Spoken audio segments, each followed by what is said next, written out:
Assalamualaikum warahmatullahi wabarakatuh. Perkenalkan, nama saya Silvi Ardila dari Prodi Ilmu Komunikasi B. Di sini saya akan memaparkan materi bahasa Indonesia untuk memenuhi tugas ujian tengah semester saya. Selamat menonton. Oke, untuk yang pertama kita bahas hakikat bahasa Indonesia. Di sini ada poin-poinnya. Yang pertama, sejarah perkembangan. Yang kedua, kedudukan dan fungsi. Yang ketiga, variasi bahasa. Nah, hakikat bahasa Indonesia. Perkembangan bahasa Indonesia dari awal hingga sekarang membutuhkan waktu berabad-abad. Sejak 28 Oktober 1928 hingga kini, kita beri nama bahasa Indonesia, termasuk informasi yang menyangkut awal perkembangannya.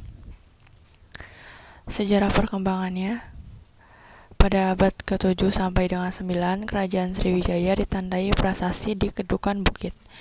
Pada abad 14 sampai 16, Kerajaan Islam ditandai prasasti Batu Nisan. Abad 17 sampai 18, muncul kesusastraan Melayu dengan ajuan Johor. Abad ke-19, Raja Ali sebagai pelopor pembinaan bahasa dan budaya. Abad 20, masa peralihan dari bahasa Melayu ke bahasa Indonesia.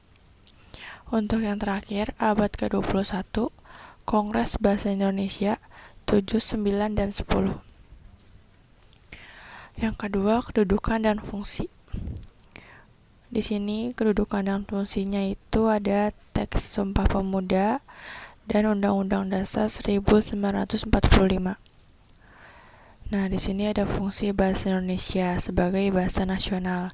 Yang pertama sebagai lambang identitas nasional, yang kedua sebagai alat pemersatu keberagaman masyarakat, yang ketiga sebagai alat perhubungan antara budaya dan daerah, yang keempat sebagai lambang kebangsaan nasional. Dan ada juga bahasa resmi kenegaraan sebagai bahasa pengantar resmi lembaga pendidikan, sebagai bahasa resmi dalam hubungan tingkat nasional, dan sebagai bahasa resmi dalam pengembangan budaya. Yang ketiga ada variasi bahasa. Bentuk-bentuk bagian atau varian dalam bahasa yang masing-masing memiliki pola yang menyerupai pola umum bahasa induksinya. Nah, masuk ke materi ejaan yang disempurnakan. Di sini ada pemakaian huruf dan penulisan kata. Pemakaian huruf, ada huruf abjad, huruf vokal a, i, u, e, o, dan huruf diftong a, i, a, u, o, i. Dan ada huruf kapital, huruf gabungan konsonan k, h, eng, ny, sy. Masing-masing melambangkan satu bunyi konsonan. Ini ada huruf konsonannya yaitu B, C, D, F, G, H, J, K, L, M, N, P, Q, R, S, T, V, W, X, Y, Z. Selanjutnya ada penulisan kata. Ada kata dasar yang pertama. Kata dasar yaitu kata yang utuh, asli, dan belum memperoleh tambahan atau imbuhan apapun. Dan ada kata turunan, yaitu pengembangan dari kata dasar dengan menambahkan imbuhan. Dan ada bentuk ulang, yaitu bentuk kata yang mengalami pengulangan. Lalu ada gabungan kata.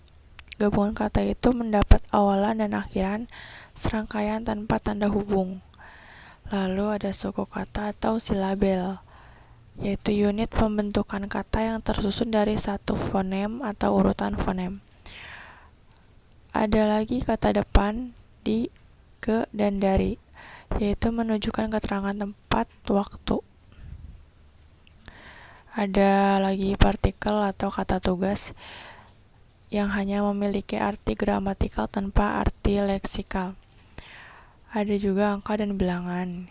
Kalau angka itu melambangkan nilai bilangan dengan digit. Kalau bilangan yaitu ekspresi MTK untuk perhitungan. Lalu ada singkatan dan akronim. Singkatan itu kependekan atau gabungan huruf, sedangkan akronim yaitu kependekan huruf dari beberapa unsur. Nah ya, sekarang kita masuk ke materi yang kata, istilah, dan diksi. Yang pertama sumber kata dan istilah, yang kedua ada diksi. Nah, di sini ada sumber kata, yaitu ada bahasa Melayu, daerah, Sanskerta, Arab, Persia, Tamil, bahasa Belanda, Inggris, Portugis, Cina, Latin, dan Italia. Lalu ada istilah. Di sini istilah itu kata dengan makna khusus terbatas pada ilmu-ilmu tertentu. Dan dilanjut dengan diksi. Terus kita masuk ke kalimat. Ada pengertiannya, ada unsurnya, ada jenisnya, dan ada kalimat efektif. Pengertian: sebuah pernyataan lisan atau tulis dapat dikategorikan sebagai kalimat bila memiliki dua persyaratan pokok, yaitu unsur predikat dan perubahan unsur kalimat. Nah, ini unsur kalimat ada subjek, predikat, objek, keterangan, dan pelengkap. Jenis kalimat ada satu kalimat tunggal, yang kedua kalimat majemuk, yang ketiga kalimat lengkap, yang keempat kalimat efektif. Nah, di sini kita ada syarat kalimat efektif. Yang pertama, kalimat efektif harus gramatikal. Yang kedua, kalimat harus lugas. Yang ketiga, aspek penekanan. Yang keempat, kalimat efektif harus sejajar. Segitu saja pemaparan materi bahasa Indonesia dari saya. Kurang lebihnya mohon maaf. Wassalamualaikum warahmatullahi wabarakatuh.